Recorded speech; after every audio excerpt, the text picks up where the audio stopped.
Is it Matthew on the phone? Okay, so Matthew DiLoreto. I hope I got your name right, sir. Good morning. Good morning. You did get it right, so Uh, thank you. Thanks for being with us. Your job is to answer all the questions that everybody has about how come I can't get my shot and why are we getting vaccine to Yakima. Welcome aboard, sir. Happy 1 year Thanks. anniversary. Yes, it's been a crazy year, and believe it or not, I actually have a 1 year old at home. So it's been 1 year and a week for a lot of craziness in my life. You're double dipping, sir. That's for sure. Well, let's talk a little bit about your job and what you do, the Healthcare Distribution Alliance. Give us a quick overview of who those folks all are. Yes, HDA, the Healthcare Distribution Alliance, we are the national trade association that represents the nation's healthcare wholesale distributors. And most Americans, really, it's an overlooked industry, but in fact, about 93% of all the pharmaceuticals in this country do not arrive at the administration or dispensing location by a manufacturer. They're actually getting there from our members. So we distribute virtually all of the nation's pharmaceuticals as well as related healthcare supplies to pharmacies, hospitals, doctors' offices, and now vaccination sites. Well, Matthew, we'll ask you the question that Richard asked me then. With your expertise in marshaling resources and moving them around and all of that, is there any way we could have been prepared better for what hit us a year ago? Yeah, that's a great question. I think a question that the country and the world really is going to be asking itself for years to come. All I can say is this was an unprecedented event. We were experiencing, long before we were talking about vaccines, in the early days of COVID response, states were requesting 300, 700, or even higher increases in ordering patterns of specific pharmaceuticals. I don't know if there is a way to really prepare for 700% increases, in anything. Yeah, no kidding. So to your point about the quote stockpiling and, keeping larger inventories on hand, that's a worthwhile conversation to have. But I also think it needs to come with both the reality of understanding how the supply chain works, and then also, to your point, is keeping 700% higher quantities of certain products on hand a realistic benchmark to try to achieve. Yeah, no kidding. And, in some instances, don't certain types of medications and what have you lose their efficacy over time? So you'd have to be managing your stockpiles and moving oldest ones out, newest ones in. I mean, that'd create a whole separate industry itself, wouldn't it? Yeah, and that's actually a service that HDA members manage. That it's the rotation and the insurance that, certain products are still viable. They're not just sitting there, wasting away on a shelf or the like. But again, it's really just how that is operationalized. And to your point, how much of the conversation has been politicized too. So there are states and the federal government, frankly, having those conversations as to how to better manage strategic stockpiles at both the state and federal level. But again, it's just the simple question of, could the industry and the nation just blindly have absorbed this whole need?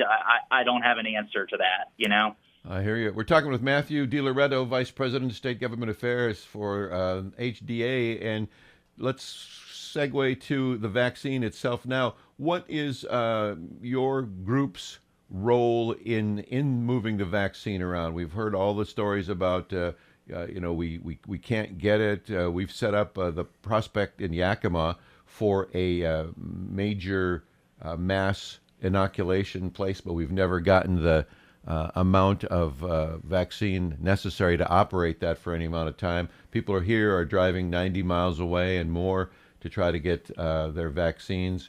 What role do you have in getting it to the state, and then from the state to individual places, or where does your responsibility stop and somebody else's take over? Absolutely. And essentially, I like to start that answer by saying that this process, the vaccine process, is not the normal healthcare supply chain process that the nation is used to. Yeah. This is a whole new ball game.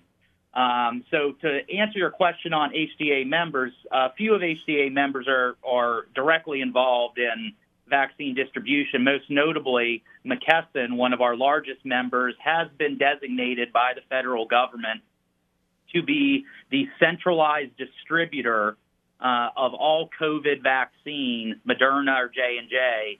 Pfizer's handling their own. So they are distributing all of the Moderna and J&J vaccine nationwide.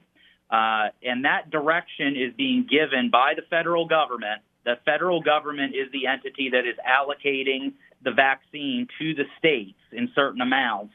And then each individual state has its own individual plan as to where the vaccine goes within that state. So that is to say that this is not as easy as a provider or dispensing location picking up the phone, ordering from their wholesaler, and then it being delivered within, 24 hours. This is all being controlled by the government. So McKesson... Is it McKesson? Is that the name of the outfit? Yes. Okay. And so they're dancing to Uncle Sam's tune, right? They get an order saying, hey, we need X number of doses sent to Arkansas. Chop, and they work the pipeline and make sure they get there, and they dump it all on the governor's mansion front steps, and then the governor passes it out. I mean, it's out of your hands at that point, right? No, that's correct. McKesson is taking the cues from the government.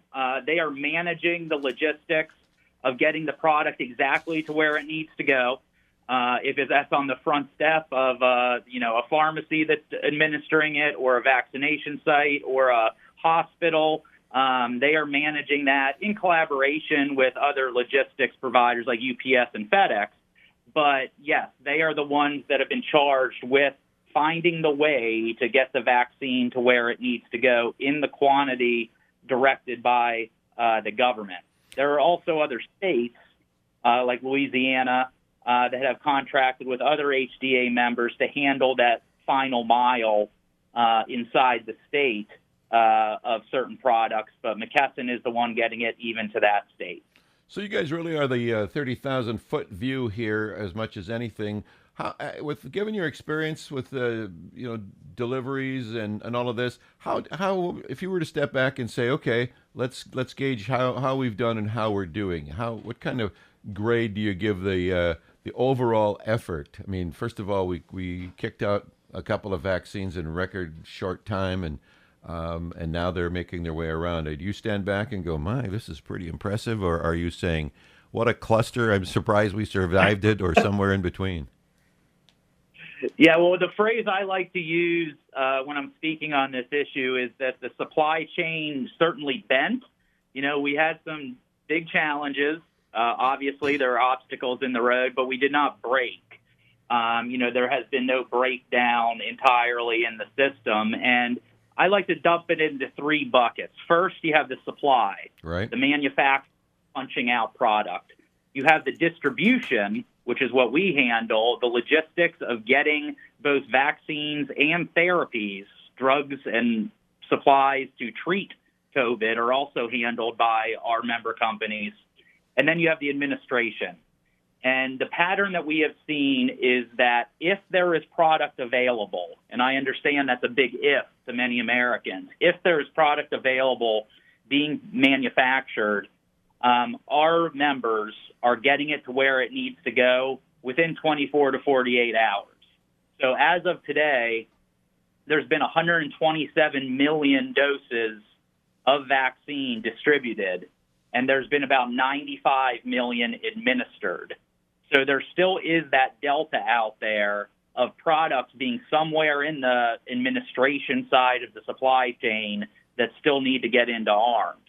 And the good news is those numbers are getting a little closer. If we would have been having this conversation a month or two ago, there would have been a much wider difference between those numbers of more vaccine being out there than that which is getting in arms. So we're starting to see those numbers even out, which is a great thing. Sure. let me ask but you. we have Go ahead, consistently Matthew. absorbed the product. All right, so let me ask you this quickly. We've got about a couple minutes left. When we hear we can't get it, we can't get it, and yet there's unused stuff in the system, that's got to be frustrating. Especially when it's a few million doses out there that are tied up somehow somewhere, where some states are griping that they can't get to it. But again, if you guys have delivered it, then it's on whoever's handling that system, right? Yeah, that's correct. In Washington itself, we've distributed about 2.9 million doses, and as of today, there's about 2.3 million that have been administered. So again, if it's being made available to us, this is all a supply and demand issue. Sure. We all wish there were vaccines, but if it is being produced, the distributors involved are getting it to where it needs to go almost immediately. I've heard it called the Fauci ouchie. Have you had yours, sir? I I actually have had mine, but it's not because of my day job. I'm actually a first responder out here as well, so that's why I got mine. It's nothing to do with the distributors. Well, we appreciate you being on the front lines of helping out the rest of us.